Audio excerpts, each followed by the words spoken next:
What the shit? Okay, yeah, you do fireball store on block, then press crouching light jab, and that beats my stamina and kick, no problem. Absolutely. Yeah, that's I mean, you've got what, 5 frame startup on the you got 5 frame startup on that? I mean, yeah, absolutely. Yeah, like you can just take this. You can just take it, I don't even care. I'm not playing out for that, that's bullshit. That's absolute bullshit. No, I'm not playing it out. No, I'm sorry. I've had enough of the fucking lag tonight. Fireball. Okay, he did fireball store on block -2. He did crouching light punch, 4 frame startup. So it's a 6 frame gap. Right? I use stand me and kick. Even if they came out at the same time, I should win on priority. And the game's like, nope, nope, you did too late. Yep.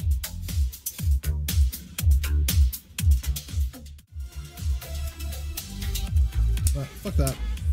I have run out of patience with the fucking internet tonight. I really have. I'm just like, yeah, I'm fucking done with this game. I really am. I don't have to put up with this when I play Tekken. I don't have to put up with this when I play Dragon Ball. I don't have to put up with this when I play anything else. But this fucking game just can't get the most basic, simple inputs right without fucking you over somehow. OMG's, boys, girls, in-betweeners, welcome back. It is I, Red Gambit. And I gotta tell you, man, Season 3.5 kinda sucks.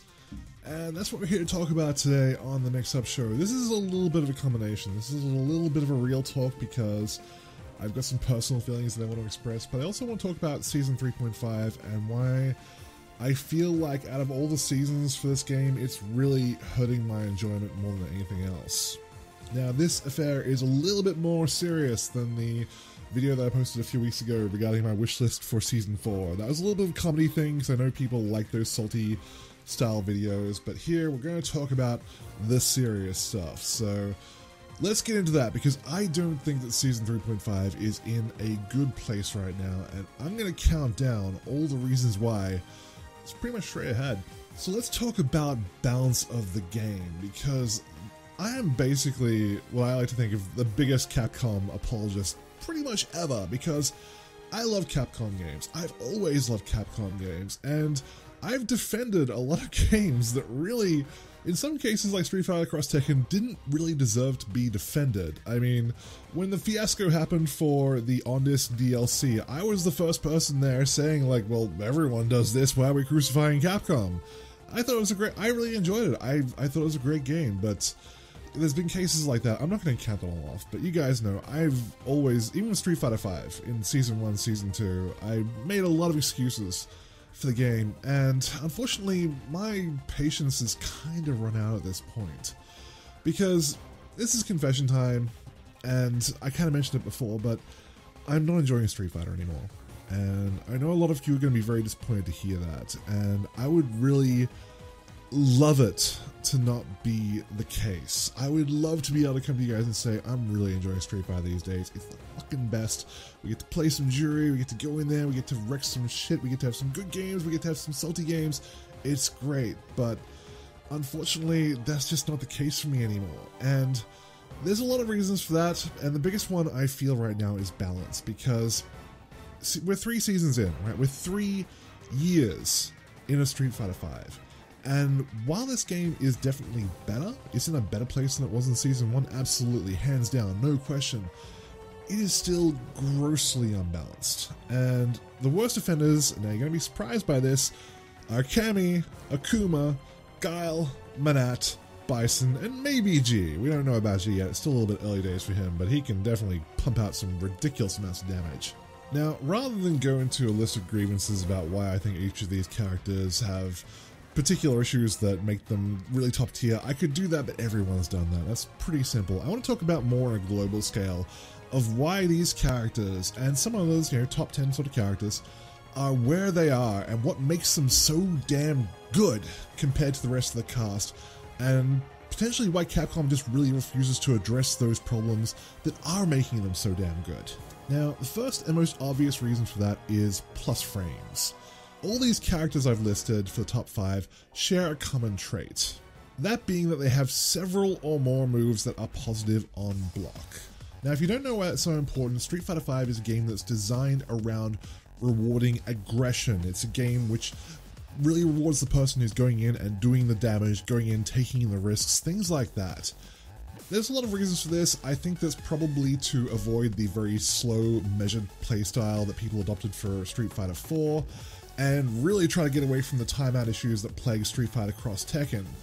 Additionally, that it's just much more interesting to watch as an esport and try and market it to people when people are going in and getting big damage, big combos, flashy stuff happening on the screen rather than spending the whole match playing footsies.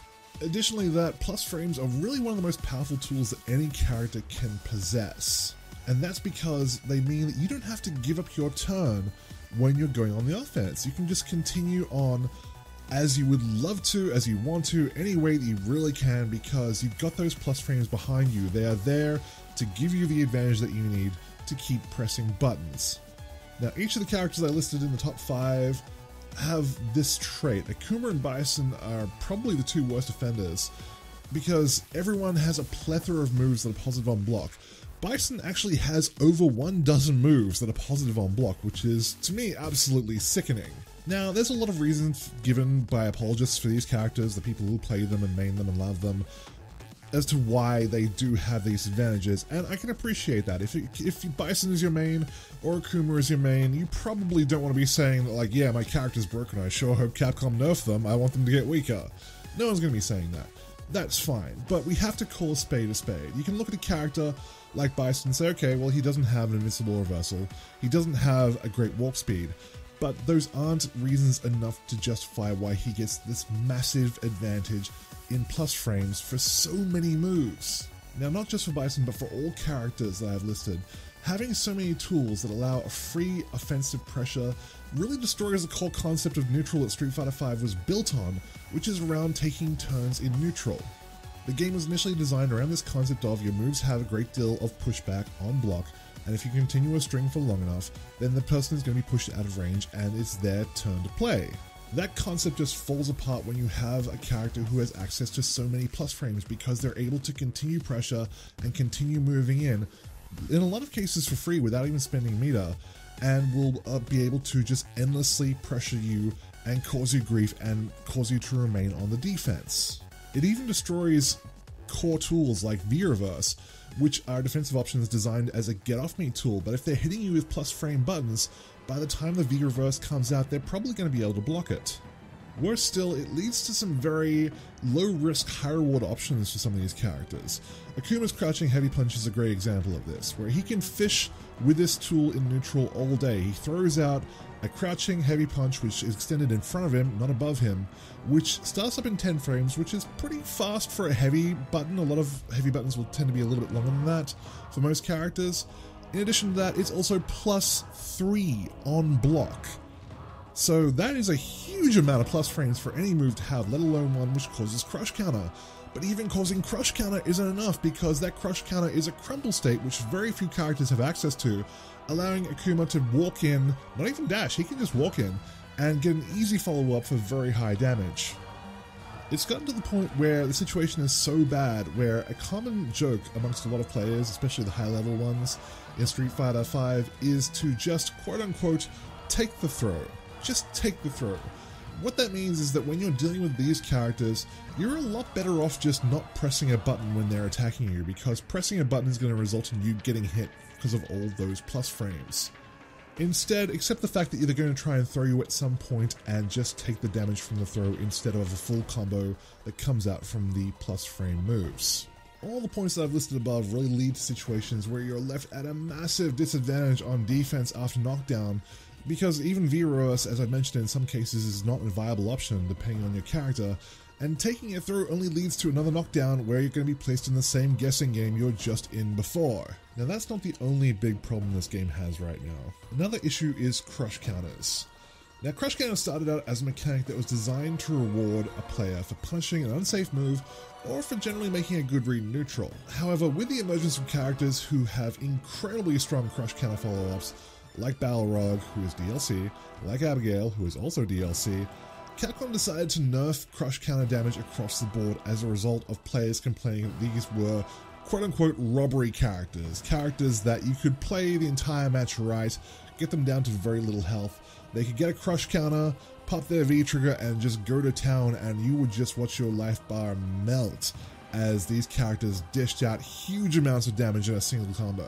Now, the nerf that Capcom applied across the board was a nerf to damage scaling, so what that means is that any character who performed a crush counter as part of a combo had to deal with the fact that the rest of the combo after that point would do less damage than it would normally. Now, this kind of was struck as a lazy decision by Capcom, which is something I'll get into in a little bit, because what it means is that if essentially, instead of taking the time to properly rebalance those characters and do the work in making sure that they couldn't perform those robbery style moves, they instead made a global change which affected everyone just to fix those small handful of characters. And as a result, characters who had a strong crush counter follow-up option still remain pretty strong, albeit admittedly slightly weaker than they were before, but the characters who needed those crush counters to get damage in neutral or as punishers are now just struggling even further. Now, this is really bad because not only does it hurt those low tier characters that I mentioned for effectively no reason, it also shows more of what I'm about to talk about here, which is the pervasive theory that Capcom just doesn't know how to balance Street Fighter V. Now, I'm not going to pretend that balancing a fighting game is easy. I give any fighting game a grace period when it launches of several months to a year, where I don't even expect perfection. I just want to see some changes which are going to get to balance out the roster. Hopefully sooner rather than later, but I want to see some attempts to balance things out and get things moving in the right direction.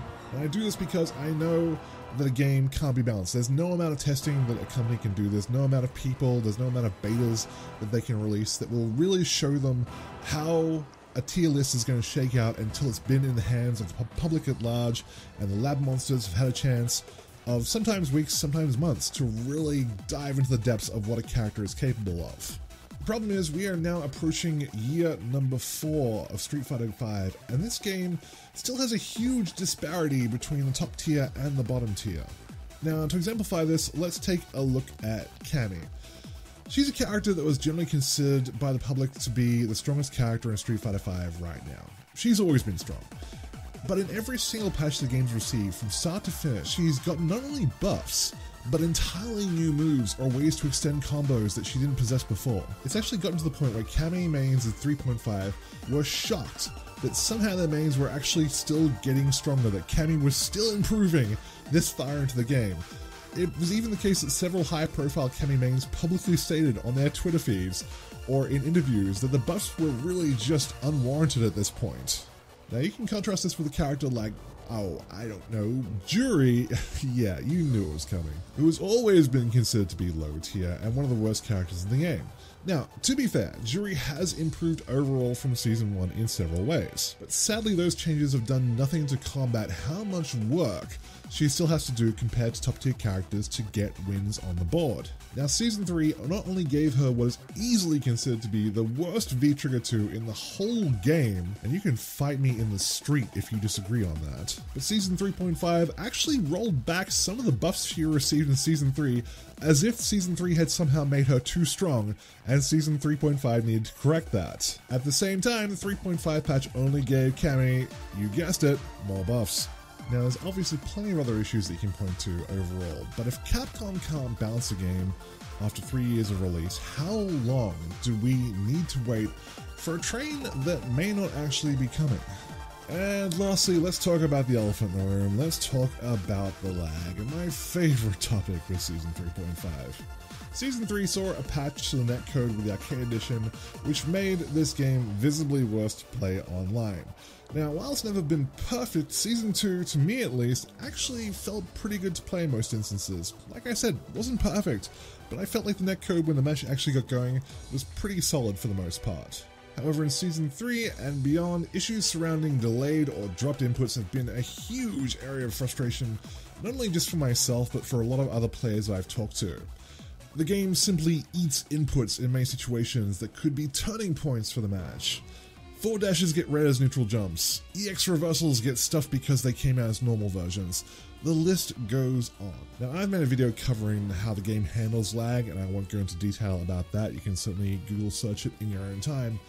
But rather than using rollback to hide the lag as rollback is really intended to be in the first place, this game actually takes the opposite route and uses that to actually introduce artificial lag to the player who has a good connection. So if you have two people connecting to a server, one of them has a good connection, one of them has a bad connection, the person with the bad connection will actually have a better experience than the person who has a good connection, because the game punishes that person by giving them artificial lag to catch up with the other person in terms of how bad their connection is. This boggles the mind on so many levels. Essentially what happens is that in the first round of any match, the player who has good connection gets all the lag from the person who has the bad connection, while the person with the bad connection actually has a flawless experience. In round 2, the game has had enough time to process that one of the players has bad lag on their end. So what happens is now the player who has a good connection still has to deal with the bad connection from the other player, while the person who has the bad connection has artificial lag given to them to make sure that their game is just as choppy and bad as the first player. All this added together makes for a terrible, unfun, unenjoyable experience for both players, rather than trying to create an experience which smooths out the lag and tries to hide it as best as they can. In addition to that, it also ensures that when you win or lose a match, it's really down to factors that are outside of your control. It really just comes down to who the lag actually decided to favor, which to me really destroys the whole reason of playing a fighting game in the first place, which is to let the skill decide who is the better player. Look, I'd be lying if I said I haven't been enjoying the prospect of streaming Street Fighter V for the last few months, because I know when I fire the game up, I'm going to have to play characters who have a clear advantage over me, and I'm going to be playing those characters in a lagged environment that is only going to make those advantages stronger. That makes me sad, because I want to love Street Fighter V. I want to have fun playing Jury. I want to look forward to streaming. But if Season 4 doesn't bring some real quality of life improvements to the game, not only in terms of the netcode, but in giving us a roster who I can at least say is reasonably balanced, I'm probably going to start looking for other games to play. And that sucks, because I've been a champion of Street Fighter V, and as someone who has made a plethora of tutorials to try to help other people get into the game that I love, I really want to be able to turn around and ask Capcom, are games supposed to be something that you have fun with and get excited about, or get aggravated and stressed by? Because for me, right now, Street Fighter V really falls into the latter category. So let me know what you think in the comments below, guys. Am I reading the situation wrong? Are my grievances justified? Am I just making mountains out of molehills? Let me know below and I will definitely get back to you. But that's it for me now, guys. Kisses, hugs, belly rubs. I will see all of you very soon.